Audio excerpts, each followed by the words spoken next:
Always remember, Allah doesn't need you, it's you who need Allah. You are never alone because Allah is always with you.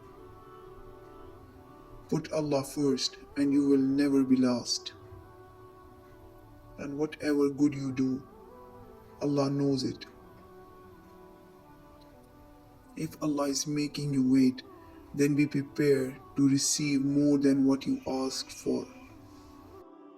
Fear Allah and you will have no cause to fear anyone else. The heart was only created for the remembrance of Allah. Prayer is like water, it keeps the roots of faith alive.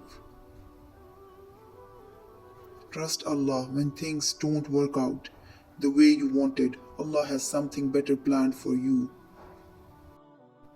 Dunya is not the resting place, it is the testing place.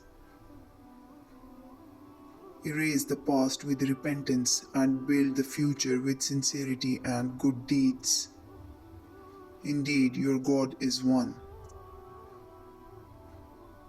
Stay close to the people who love Allah and remind you about Allah. A silent dua is 70 times better than a loud. Allah is the best of judges. He alone knows the secrets of all hearts. Allah says, no doubt I am with you. Tahajjud, meet Allah. Tell your wishes and get everything.